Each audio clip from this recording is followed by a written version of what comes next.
Correct. Well said, well said. Should we talk about, if you are just waking up this morning, these are extraordinary headlines. I saw this speech by JD Vance yesterday, and my mouth dropped open. In fact, there was someone this morning who said, I'm absolutely furious.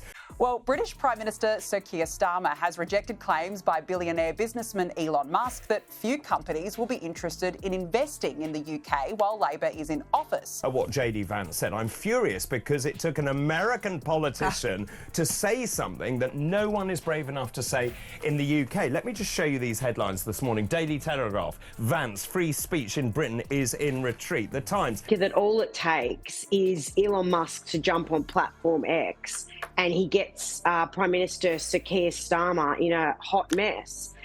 They are very unpopular here. He hasn't really had... They're releasing convicted paedophiles to put people in prison for Facebook posts. These aren't the words of some fringe conspiracy theorist. This is Elon Musk's blistering assessment of Keir Starmer's Britain, delivered after JD Vance confronted the UK Prime Minister on live television. While Starmer's government slashes £5 billion from disability benefits at home, they're somehow finding the same amount to send overseas. The hypocrisy has finally boiled over into an international incident, with two of America's most outspoken figures calling out what many Britons have feared to say themselves. The details of this confrontation reveal far more than just a political spat. What was meant to be a standard diplomatic exchange at the Munich Security Conference quickly transformed into a moment of political reckoning when JD Vance confronted Keir Starmer with uncomfortable truths about his government's priorities. As cameras rolled, Vance methodically exposed the glaring contradictions at the heart of Starmer's administration, leaving the usually composed Prime Minister visibly rattled. The confrontation began with Starmer confidently touting Britain's long history of free speech. Just wait for this. JD Vance has warned Britain that mass migration and the erosion of free speech pose a greater threat than Russia. Just take that on board for a moment. This is at the Munich Security Conference. The Labor government has not really had a honeymoon period since winning office back in July. They've gone down in the polls. And he's hit a raw nerve, Elon Musk, with attacking the Labor government. Hosts and talk about Ukraine, which was on everybody's thoughts. Some people have called it a weird speech. Some people have said it was unhinged. But it was setting their own agenda. And I think we have to get used to that. Whether you like Trump or Vance. They haven't had economic growth here. They've got a lot of issues here with rising inflation, migration issues as well. So I think Elon Musk does have a point. A claim that Vance immediately challenged with disturbing evidence. The number of people that have been arrested for just social media posts is bananas. It's in the thousands, Vance pointed out, effectively puncturing Starmer's carefully constructed political narrative. This wasn't merely political point scoring. It was a direct challenge to the Prime Minister's understanding of basic freedoms in his own country. But the most damning moment came when Vance highlighted the £5 billion contradiction that perfectly encapsulates the disconnect between Starmer's words and actions. While his government slashes disability benefits at home, affecting potentially up to 1 million vulnerable Britons, they simultaneously funnel equivalent sums overseas in foreign aid. There is nothing moral about cutting benefits for what may be up to 1 million people, Vance stated plainly. This is not about morality. This is about the Treasury's wish to balance the country's books on the back of the most vulnerable and poor people. Watching Starmer's reaction told its own story. The Prime Minister's trademark confidence evaporated as Vance continued his methodical dismantling of Labour's policy contradictions. This wasn't just about numbers on a balance sheet. It was about a fundamental betrayal of the social contract between government and citizens. The confrontation grew more intense as Vance described Europe's immigration policies as a ticking time bomb, arguing that the unchecked flow of migrants is creating chaos across Britain, while straining already overwhelmed public services. Each point landed with precision, connecting the dots between seemingly separate policy failures, from free speech suppression to healthcare shortages, painting a comprehensive picture of governance in disarray. What makes this exchange so remarkable isn't just what was said, but how Starmer struggled to respond. His rehearsed political talking points crumbled in real time, revealing the hollow core of his administration's approach to domestic priorities. As millions watched, the confrontation crystallised the growing disconnect between political elites and the everyday concerns of British citizens. Or this new regime is not almost neither here nor there.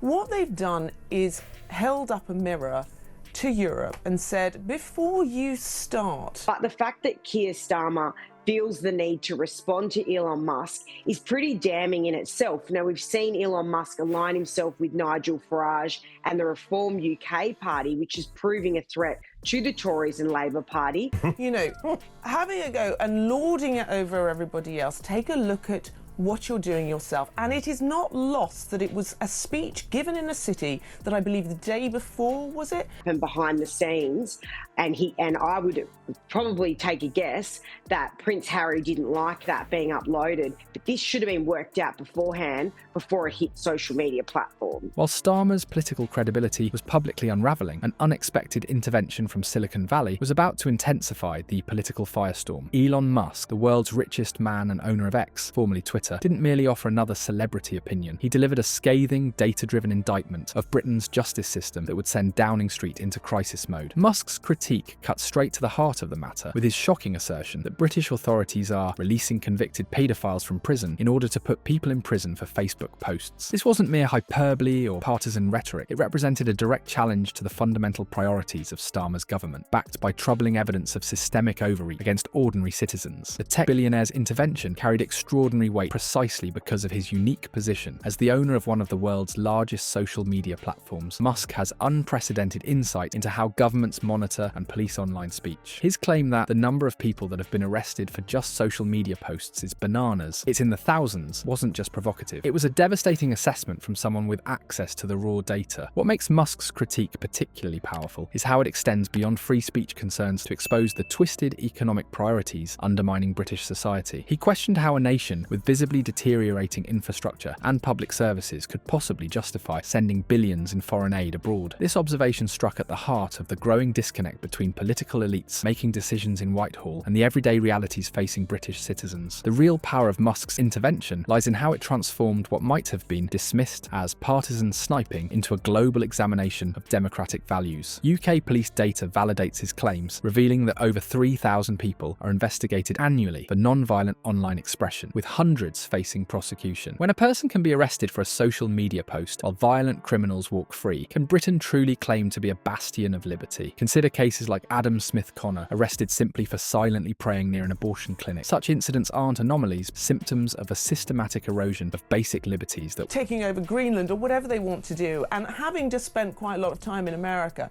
there are a huge number of problems that America need to look at within their own. Right there, he was the likeable one. People really adored Prince Harry, and then that all fell apart. And they just don't make the headlines here in the UK like they used to. Borders, right? And I think that they should be doing that. But I think equally Europe need to do the same thing. It's like the lessons of Brexit were never learned. Well, they weren't. And they weren't learned because what happens, and you saw it with the speeches that were given afterwards. A lot of people have moved on from them.